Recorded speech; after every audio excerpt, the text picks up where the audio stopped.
So welcome, Bob Hagen of the Accidentals. This is the first Welcome, Bob. ever interview that we as Soul Time, myself, Andreas B, M, and John have done, and we're Yeah, super excited to have you, Bob. How you doing? Great. We're great. Got through Christmas. Time to chill out. There you go. A much earned break Mhm. after the holidays, I'm sure. Today we have the pleasure to speak with the songwriter of These Days And from the these days, Accidentals. exactly. These days is a pretty big record in at least these three gentlemen's world. Uh, it's a record that all of us have found a really big place in our hearts for. Absolutely. John has the esteemed pleasure of actually owning a copy of it. It's a big part of our world, and it's such an honor to get to speak to you. Thank you. Great to speak to you. Nice to meet you. Thank you so much. Thank you, Bob. Oh, we have a few questions for you. Yeah. Um, how did these days come about? I mean, Yeah. it is your song, right? It's Yep. all from the pen of Bob Hagen. Well, from up here. Well, I spent a lot of time. I played piano from the time I was five. I played by ear, so I was always sitting at the piano doing something, tinkling, whatever. And I had joined the Accidentals, I guess, a little over a year, maybe a year and a half or so before uh, I wrote it. And I don't remember that we were looking to record a song, but I know that the song just kind of came out. I know that the melody came first. I remember that. Um, and it just kind of spewed out. And I took it and played it for the guys in the band, and they liked it. And we worked up an arrangement. I was fortunate to be in a band where um, everybody was very good at what they did, and everybody just grabbed their part and took it, ran with it, The and magic. we were playing it live before I knew it. And Wow. How long did Wow. it take from like the first introduction of it in practice to your band to when you guys were playing it live? it was probably about, I would say about 3 or 4 months. It was a period of time. We had to raise money to pay for the recording, so probably about 3 or 4 months. Yeah, cool. Hmm. And when the time came to record, obviously it's a big thing in a young band's life. Getting to actually go into a studio and cut your own songs. Was it kind of like a just a given that these days was going to be one of the two sides that you would cut, or Yes, we actually had 3 songs. We had These Days, we had the flip side, which was Losers Advice, and then we had a third song that lead singer had also written that was called Lonely Girl, a slow song that I really liked. And we recorded all three, but we never released Lonely Girl. Oh, okay? really? Any way to hear "Lonely Girl" still? I don't, you know what? That's a good question. The lead singer may have the master tape. I'll have to look into that. I've never thought about that, but I'd love to hear it. I love the song. I really That's did. our next project, I guess. Yeah, Yeah. exactly. That's interview 60 two. years later. How do we put out "Lonely Girl"? Right. Yeah. It's a good title, so Exciting. Yeah, right. Oh, 1967, you said Yep, These Days came out, right? yep, June And 23rd, we recorded it. yeah, that was in Duluth. Uh, Minneapolis. Oh, okay. you recorded it in Minneapolis. Okay. Yeah, yeah. There's a studio called K-Bank Studios. There have been a number of people, a lot of people who have recorded there. And that was one of the things to me walking into the studio. I already had done some research and I knew who had been here before and it was like, wow, this is where they recorded. Yeah, feels great. That was cool. And we didn't have the money to record the thing. And I guess we could have come up with it if we had started saving, but right then we didn't have the money. So they started I forget, I think it was some kind of a cook-off thing or something. It was called Put the Accidentals on Record. And they raised the money for us. It was $495. And for that, we got 3 hours of studio time. And we got I think it was 700 records and distributed to 50 copies distributed to the local radio stations. That was the package. Yeah, okay. So that was part of the package as well too, is that they would Yeah, handle the distribution to radio stations. yeah. Nice. So we got the records on the day we were all in the bass player's band. The bass player got married a few weeks after we got the record. We just happened to get the records on the day of his wedding. Wow. So we were running around like a nut at his wedding reception trying to find a record player to play this record. And we found one. And when we played it, the records were pressed off center. So it went, ooh. Yeah. Yeah. And we're like, what? And not only that, but it was a mixed quality. The bass was drowning out the vocals and all kinds of stuff.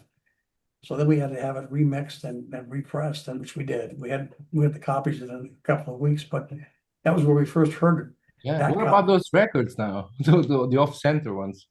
Did you just throw it out back in the day, or? I Did don't you know like what. return them to the pressing plant or Mhm.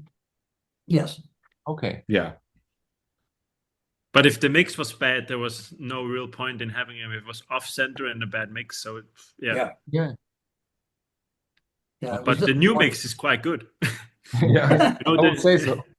We're No very partial point. to it. We like it. But John, to answer your question, I didn't really have, I've been asked a few times. I just ran into a girl that I broke up with not too long before I wrote the song. I had Yeah. seen her for like 60 years. And but I've been asked a number of times, did I write the song about anybody? I didn't. I think I wrote it about like a third person thing, a condition of breaking up, Yeah. but I didn't write it to her. I didn't take it to her front door and give it to her and say, No. take Yeah. me back, or Yeah, because it's very deep, like lyrics, or it's kind of moody stuff. It's not like Yeah. happy People. or party or something. It's like sad.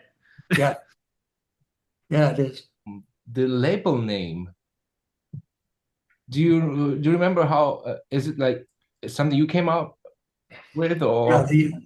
we didn't have a name for it when we got there, and they said, well, you could either have Soma Records, which was the K-Bank Studios sort of home label. It was the guy's name Amos, backwards, AMOS SOMA, or you can have your own label. And I think we just threw out there because we lived in Two Harbors.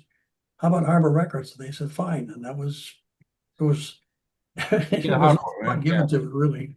So a little homage to the hometown. Beautiful. Yep. You were the last one joining the band at the age of Yep. 20, right?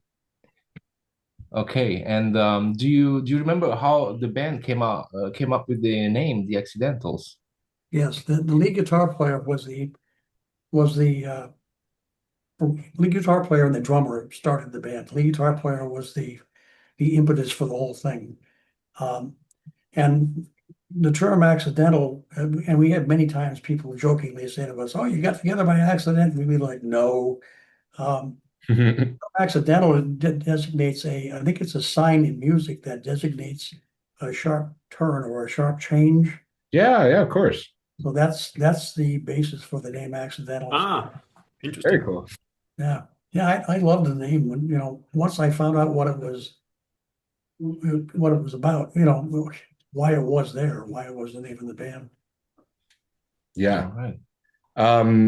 How about like I know it was a big kind of burning question for at least M and I about what organ you use to make that absolutely beautiful organ sound on the record. Yeah. Mhm. Could you talk a little bit about the instruments that you guys were using?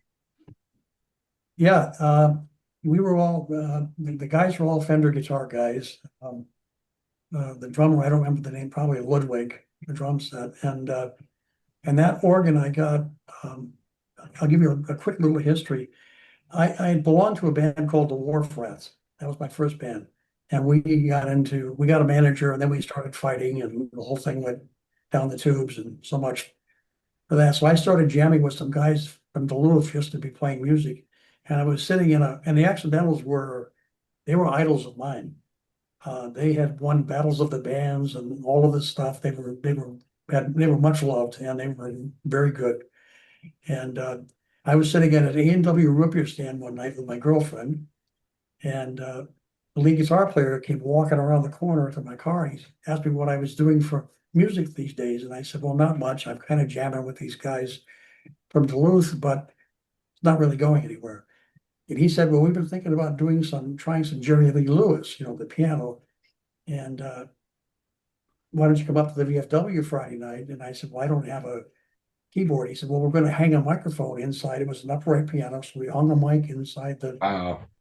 upright piano, and we did some Jerry Lee Lewis. And I'm thinking that I'm just sitting in with these guys. I'm not thinking they're going to ask me to join the band. So they invited me back the following week, and then the conversation started to sound like, maybe I am going to be part of the band. So I went to Duluth, and there was this record store on East First Street, which I will not remember the name. I mean, music equipment store, which I will not remember the name of. But I went there, and I found this Howard combo organ, and I played it, and I liked the sounds I could get out of it, and I liked the fact that it was compact, and I could haul it around. And so I brought it home, and I called the lead guitar player up, and I said, "Listen to this." And I put the phone down, and I went over and played Green Onions, if you know Green Onions by Of Brooklyn. course. Yeah. And he was hopping around like, "Yeah," I could hear him on the phone. That was my that's wild, Bob, that you were basically you live auditioned. yeah, I did, yeah. Not even like a one time in the studio, and then let's a quick trial by fire. You had the trial by fire. Mhm. So I guess you were a pretty solid player then. Yeah. I was thrilled to join the band. I mean, like I said, I loved them. Wow. And, Another question that because we, the three of us DJ and collect and kind of curate and spend pretty much all of our free time together obsessing over soul records. Is kind of our wheelhouse, but we have a pretty kind of broad and maybe more holistic idea of what soul music is than maybe a lot of people do, which just makes it more fun for us because we yeah, we cast a wide net and we pull up some cool treasures by not being super snobbish, I guess, or like regimented in what we think soul is. But what would you categorize as a genre or like a sound? The Accidentals. I guess like white soul. I'm not sure. I've never thought about that. Yeah. But that's, I guess, if I had to pick something, it was probably white soul. Yeah. Yeah, we would also call it blue-eyed soul, right? Yeah. There Sure. you go. blue-eyed garage soul, we would call it. Yeah. Garage. Yeah, we were a garage band. Yeah. And what would you say, like, as far as influences of the Accidentals? Like, what were you guys kind of listening to and getting excited about at the time that would have influenced the sound of the band? The band started off as the band was formed in 1961. Wow. And started off, the first song they ever played was "Walk Don't Run" by the Ventures, an instrumental. And then they got a lot into Buddy Holly, songs like Kansas City, Maybelline, Memphis, a lot of those old mid 50s songs. Sure. They didn't do a lot of Elvis or anything like that. And the first lead singer he sounded more like Buddy Holly than Buddy Holly did. And I was a huge Buddy Holly fan. Nice. And he left, and they got a singer named Bill Hanson, who unfortunately ended up getting drafted and getting killed in Vietnam. Oh. And then Tom Anderson came in, and about that time, and especially I guess with adding the keyboard, we really started to evolve into more sounds. We actually got to the point where the bass player and the lead player all played both played trumpet, and the rhythm player played trombone. So we actually ended up doing a few songs like "Knock on Wood" by Eddie Floyd, where I'd jump on the bass, the lead singer would jump on the rhythm guitar, and then we had horns blasting, which was really cool. Wow. I wish we had done more of that, but I forgot what your question was. Just like yeah, who are some of the other groups that you guys Oh were yeah. listening to at the time that Uh, maybe well, kind of we did a lot of when we were playing live. We did a lot of like Roy Orbison. We played in clubs, so we did a lot of mix. We'd start off with what I used to think of as the Blue Hair Shuffle, the two-step. At 9 o'clock, we played 9 to 1, and so the first hour was quiet, and then as people got more drinks into them, and in some cases when we got more drinks into us, yeah. uh, the volume came up, and then by 11 o'clock, the place we were knocking the walls down, and people were falling over the tables. Awesome. Sounds fun. Yeah, I mean, we did stuff by the Young Rascals. We did a lot of Roy Orbison. We did. I probably should have grabbed the list of the songs. I still have it here. We had about 150 songs we could do without even looking at a piece of paper. So Really yeah, well-oiled machine. yeah. Wilson Pickett. We did some Wilson Pickett. Nice. Lead singer sang those. We really kind of uh, diversified, I think, and then the keyboard helped to do that. What I love about the keyboard, I never needed to be a lead player, although I played lead on some songs, but I just love being able to fill And in, yeah, screens and the yeah, organ sound Very behind, cool. yeah. It's also it's interesting too that a lot of if you look at a lot of these kind of regional bands like yours from the time period, a lot of them would cut a maybe a 45 with one side that was their own original and then a cover. yeah. Was pretty commonplace. Oh, Uh, yeah.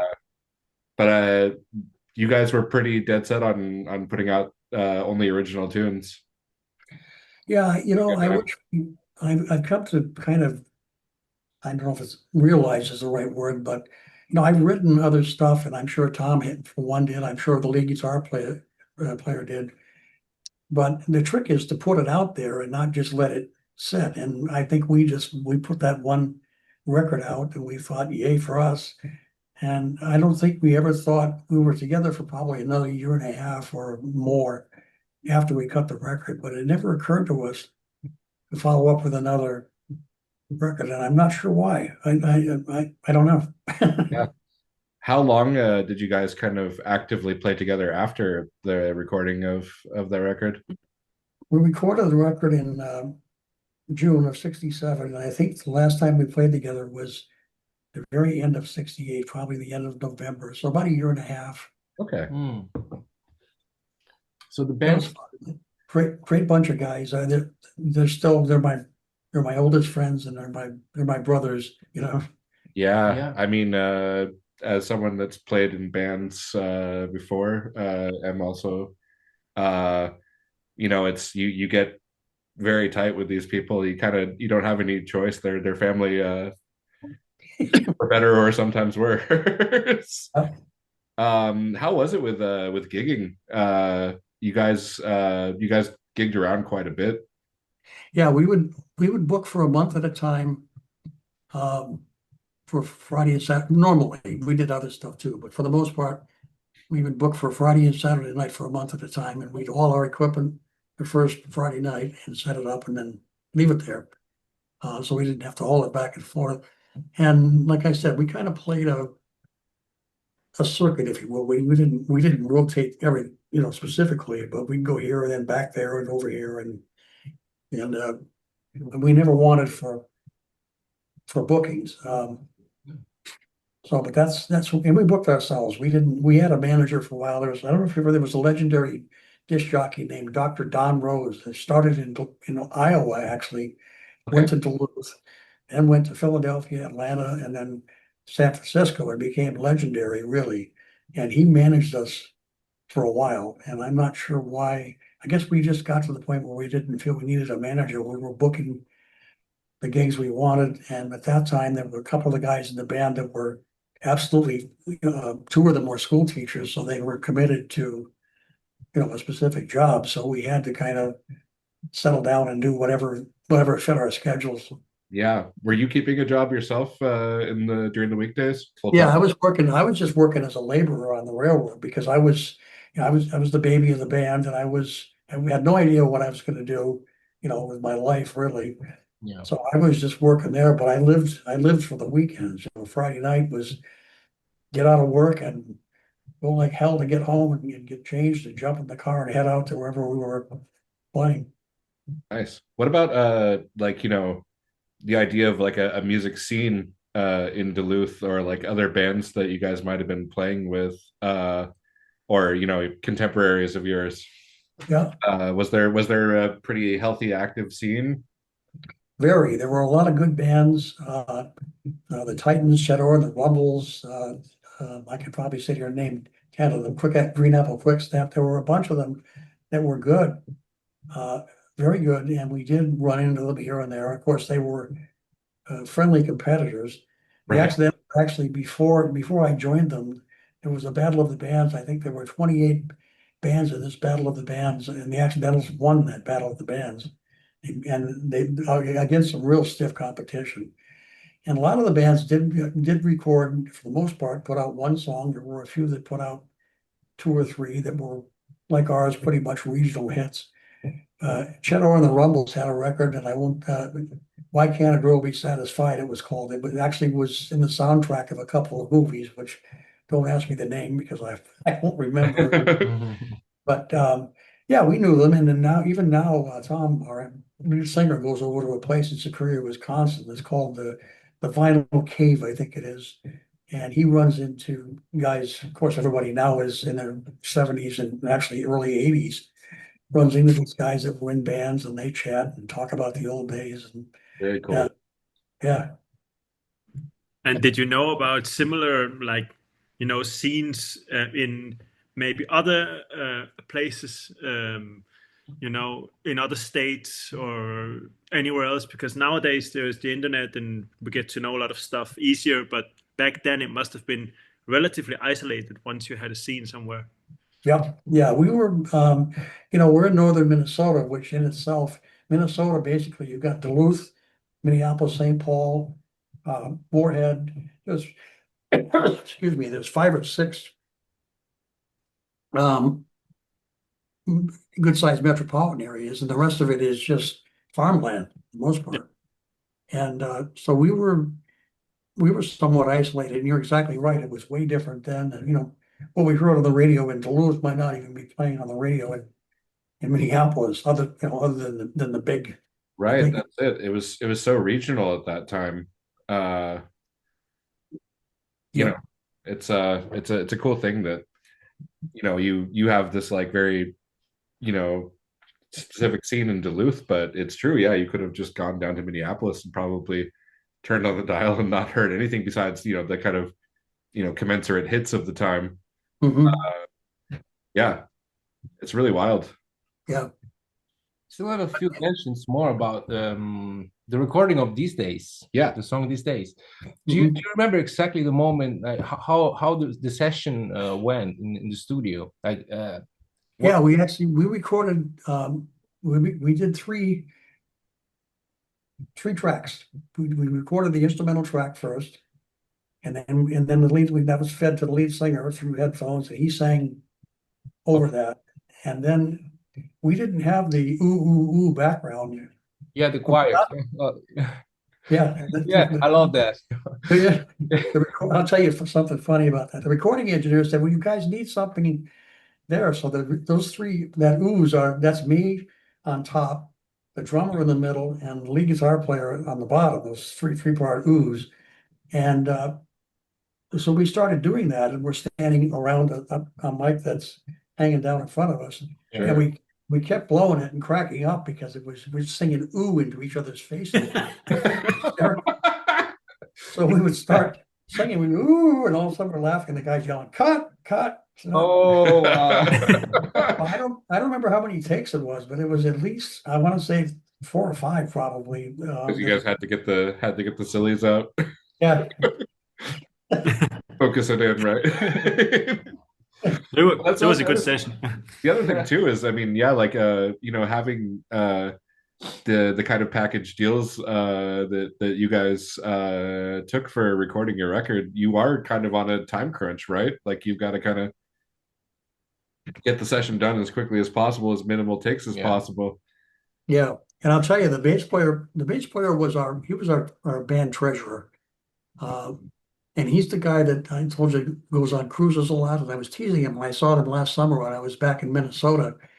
I said, Bill, I came to the conclusion that the reason you and Helen take all these cruises is because we actually made a whole bunch of money on that record, and you and Helen are living off it. But he was the treasurer, and if we went over it time wise, we had to pay overtime or whatever it was. I don't remember the numbers, Right. but so I was sitting over on a stool with my keyboard, and Bill was across the maybe, I don't know, 15 or 20 feet from me, facing me, and I was clowning around a little bit, doing something, and Bill went, Bob, like, stop doing that. We're wasting time here. I Okay. got reprimanded for goofing off in the recording studio. Funny. Funny the things you remember. Yeah. Yeah.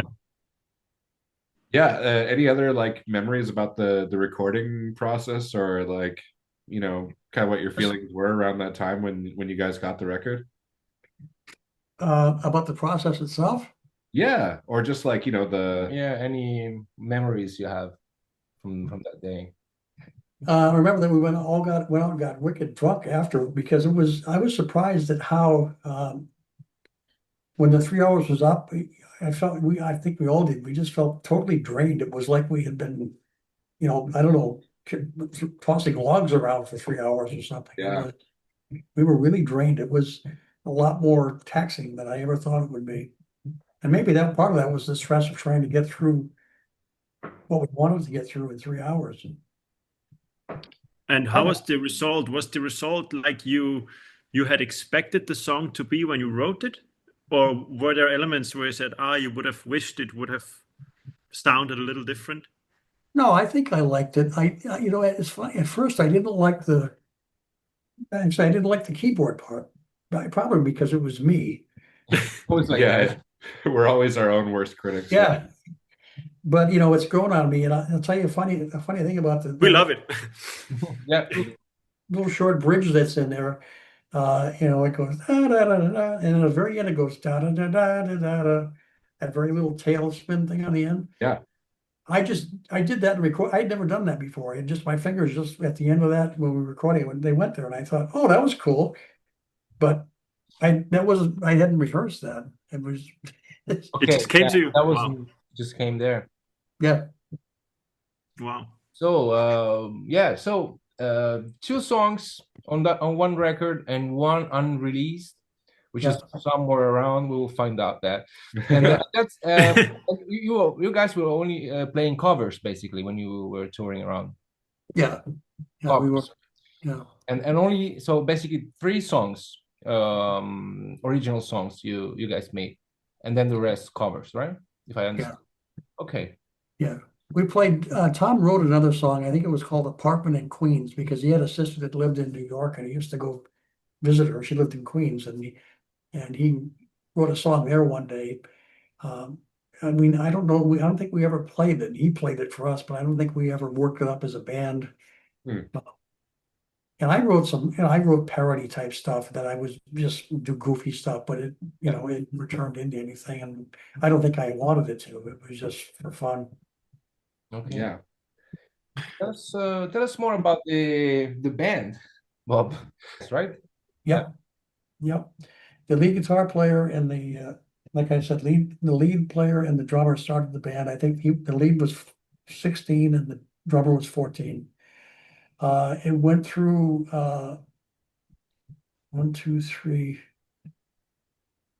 3 changes in bass guitar. The first bass player actually played a stand-up Double Wow. bass. Yeah. Yeah, cool.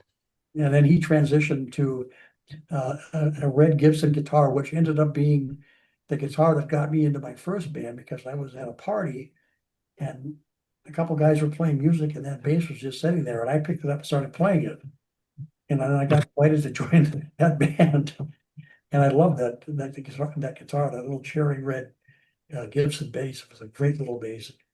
But so the rhythm guitar player, there were I went through a couple transitions. The lead guy was always consistent. The drummer was always there, and the singer, there were 3.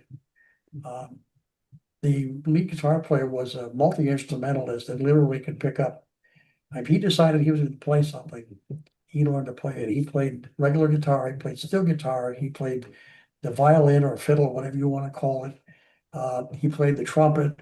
He was, I miss him. He's been gone since 2008, and he was just a music. I think we all have a couple people that we miss all the time. He's one of those people for me. He was like just a musical soulmate. We would look at each other when we were playing, because he was usually standing to my left, Oh, and I would do something on the keyboard or something, and he'd grin at me, like, yeah. And I remember one time he was playing something, and a very good guitar player, and he's going like this, and he gets done with the bridge, and he goes, starts blowing on his fingers like they're, Put out the fire. we have fun. Nice. Yeah. The four remaining of you guys, you guys meet up and see each other sometimes now. Still, We do. Yeah, you're not living in Two Harbors now. They're all still living in Minnesota. Two of them are in Two Harbors. One of them is living on a lake up about 80 miles north of Two Harbors, and I'm the only renegade that left town and never came back. So we usually go out there once a year, and we get together for lunch and just tell war stories. Just see each other. You must have had some pretty good conversations about your record being played in clubs in Europe, people dancing to it nowadays. Yeah. It must be so wild for you guys to know it's, that. Well, it's what, 3 or 4 weeks since I first made contact with him, and I'm still like, really? Because it's so obscure. It's so what are the odds? Have the other guys had a chance to hear Ev's cover of These Days yet? Yep. Yeah, they've all heard it. That's so cool. And they like it, and I liked it. And when I heard it, I thought, and I'll tell you, when I first few notes I started here, I thought, oh, that's us. But then it was the bass line actually that first turned and said, no, that's not us. That's not us. Well, we tried to be very loyal. So that if we weren't loyal, that means we didn't really reach our goal. I love the idea that you use some sort of an accordion to get the keyboard part. That was hysterical. Yeah, that was an accordion. It's the Montepi, right? Yeah. Yeah. Yeah. I Googled that. Oh, it's the Elka. Okay, accordion, yeah. Got it. Yes. Yeah. Yeah, I Googled that thing, and it looks like a bit of a complicated. Yeah, I mean, we also talked about those vocals because they are very how can I say, very high on the the These Days record. So it's like, how did you find the idea to record it? Almost felt like it's the tone that it's playing, it is very high, Well, the lead singer had a rather high register anyway. Yeah. Okay. I think we just ended up in that was the range that worked. I composed it. It's in the key of C, and I composed it in C, and I think I guess it worked there, so we just stayed there. Yeah, I think like that falsetto delivery of his really, like, it sort of enhances the melancholy feel of the lyrics. It really, really, truly complements it. So absolutely. if you get a chance to tell Tom, yeah, let him know that he absolutely killed it on those vocals. And you'll enjoy hearing him on Loser's Advice too. He had a great voice, and he was fun to watch. My memory of Tom is him up near the front of the stage, because for the most part he just sang lead with a microphone. And I remember him up at the stage, and we'd be in the middle of a bridge, an instrumental bridge, and Tom would be up there. I can't even just do it, but he was dancing. He might as well have been out on the dance floor instead of on the stage. Nice. But we really enjoyed playing music together, and we got along well. I don't remember ever having other than minor disagreement about where we're going to go eat or something. We just love playing music together. Yeah. How did the bass player come on with that bass line. It's amazing. Like, Yeah. It was, and it's funny you say that. It was years later, I listened to the song, and I guess I really, instead of just playing it, I really listened to it again. And I called Bill up, the bass player, and I said, you did a hell of a job on that. I mean, that was his bass line. That was, totally.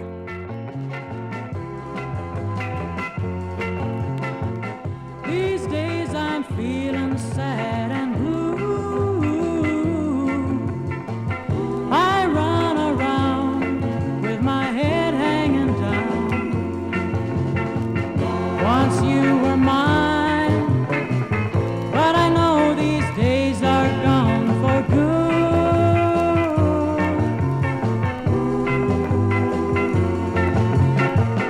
You hurt my feelings awfully bad. You had my poor old head spinning round and round. I'll live somehow, but I know these days are gone for good.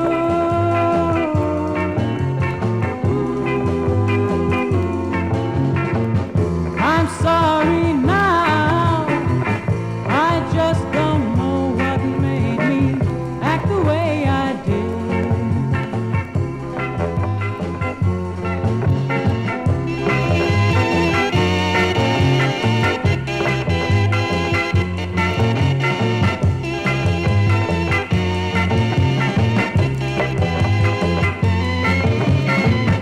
I'll live somehow, but I know these days are gone for good.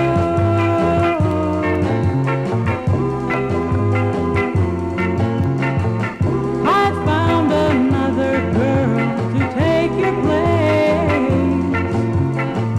I'm very happy with my new love found. I'm glad they're gone, real glad these days are gone for good. I'm glad they're gone, real glad these days are gone. Oh, Thank you very much thank you Great. for for the time, taking Bob. the time. Yeah. Thanks so much, Bob. Yeah. Take care. Happy New Year. Happy New Year. Happy New Year. New Year to We'll talk you. soon. Thank you very much. Thank you.